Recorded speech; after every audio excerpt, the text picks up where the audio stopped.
Em nosso estudo de hoje, a lição 24 do livro Palavras da Vida Eterna, Liberdade em Cristo. Estais, pois, firmes na liberdade com que o Cristo nos libertou e não vos submetais de novo ao jugo da escravidão. Paulo, na carta aos Gálatas, capítulo 5, versículo 1. Meditemos na liberdade com que o Cristo nos libertou das algemas da ignorância e da crueldade.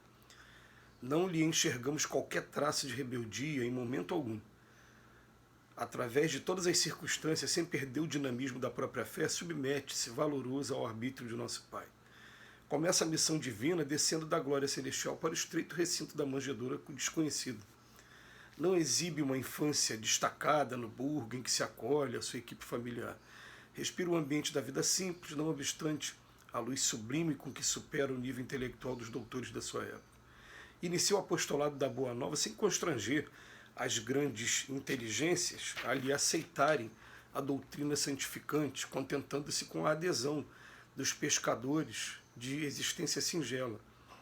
Fascinando as multidões com a sua lógica irresistível, não lhes assula qualquer impulso de reivindicação social, ensinando-as a despertar no próprio coração os valores do espírito. Impondo-se pela grandeza única que lhe assinala a presença, acenam-lhe com a coroa de rei, que ele não aceita. Observando o povo jugulado por dominadores estrangeiros, não lhe aconselha qualquer indisciplina, recomendando-lhe, ao invés disso, dar a César o que é de César e a Deus o que é de Deus. Sabe que Judas, o companheiro desditoso, surge repentinamente possuído por desvairada ambição política, firmando conchavos com perseguidores da sua causa sublime, contudo não lhe promove a expulsão do círculo mais íntimo. Não ignora que Simão Pedro traz no âmago da alma a fraqueza com que o negará diante do mundo, mas não se exaspera, por isso ajuda-o cada vez mais.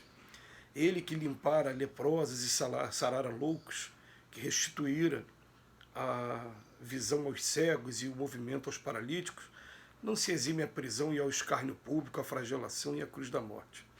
Reflitamos, pois, que a liberdade segundo Cristo não é o abuso da faculdade de raciocinar, empreender e fazer, mas sim a felicidade de obedecer a Deus, construindo o bem de todos, ainda mesmo sobre o nosso próprio sacrifício, porque somente nessa base estamos, enfim, livres para atender aos desígnios do Eterno Pai, sem necessidade de sofrer o escuro domínio das arrasadoras paixões que nos encadeiam o espírito por tempo indeterminado às trevas expiatórias. O texto vem trazer hoje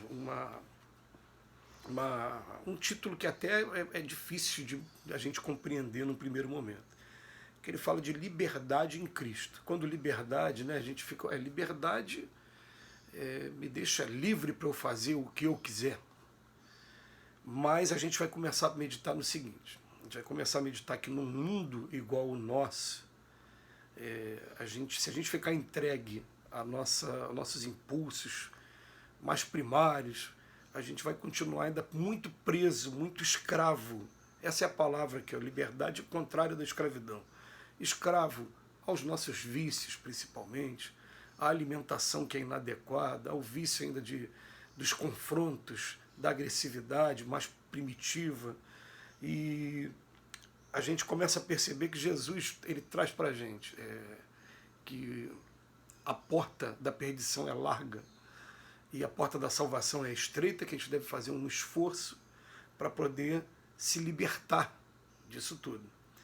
Né? Dá bem aquela... Depois de algum tempo a gente começa a perceber que em toda a sua mensagem ele dá bem aquela ideia de que enquanto estamos aqui nesse círculo de material ainda, nós estamos escravizados. Ele vem trazer a ideia de libertação, de liberdade, mas uma liberdade que, num primeiro momento, parece que vai estar contrária a todas as circunstâncias, porque as circunstâncias desse mundo, elas ficam testando a gente. Testando como assim? Vamos lá, vamos dar um exemplo aqui. A gente vive aqui no Brasil, e aqui no Brasil a gente vai aprendendo desde cedo, de maneira muito inadequada, sobre o jeitinho brasileiro. E a desonestidade, você querer se dar bem em tudo. E o que é? Essa é a porta larga. Quando você começa a tomar a porta contrária, que é a porta da salvação, você começa a fazer o que as pessoas, a maioria não faz, a grande maioria não faz. Você começa a se tornar uma pessoa diferente, você vai ser ridicularizado em alguns momentos. Em alguns momentos a cobrança vai vir até dentro da sua casa mesmo, dentro da sua família mesmo. Fala, peraí, pô, o que está acontecendo com você? Né? Por que você, assim, desse jeito você não vai nunca vencer na vida? Você tem que aprender a jogar conforme o jogo.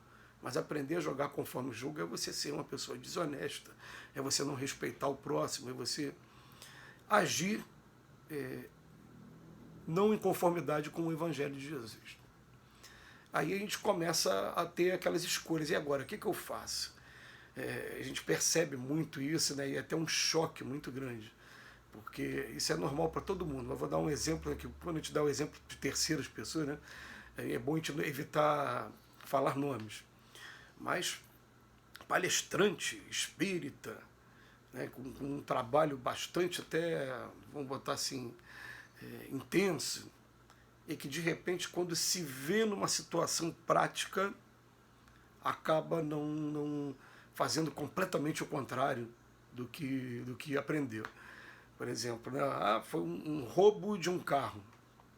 Não, mas na hora que foi um roubo de um carro, ele partiu de todas as maneiras para responsabilizar uma pessoa que não tinha certeza de se tinha aquilo mesmo, se foi a pessoa que fez mesmo, maneiras de burlar o seguro do carro.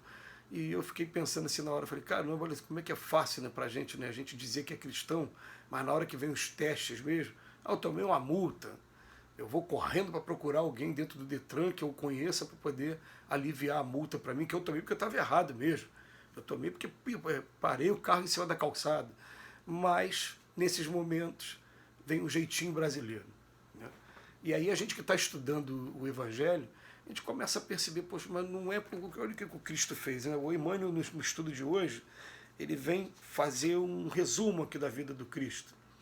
E ele vem trazer como característica, em primeiro lugar, o fato de ele não ter tido uma infância destacada, ter vivido um ambiente familiar bem simples, e inclusive com a sua luz intelectual e moral superando em muitos doutores da época.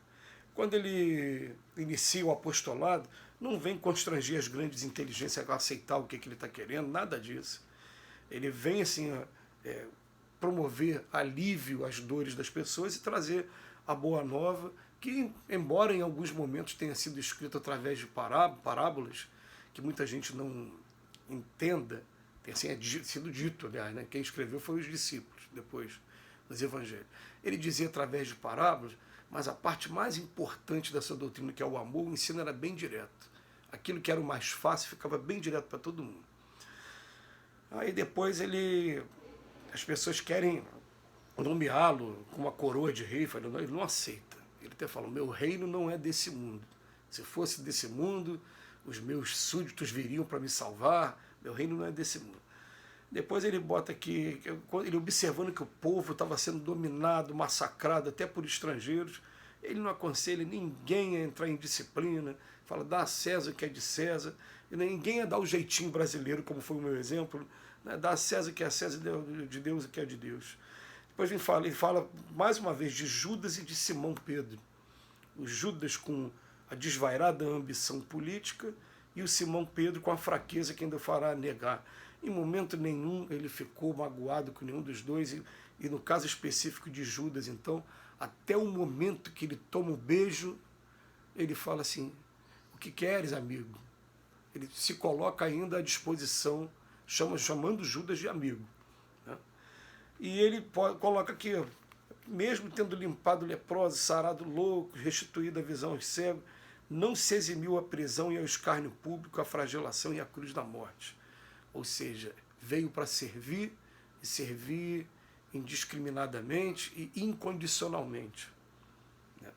Então ele bota aqui, refletamos, pois, que a liberdade segundo Cristo não é o abuso da faculdade de raciocinar, não, mas sim a felicidade de obedecer a Deus. Essa é a liberdade verdadeira.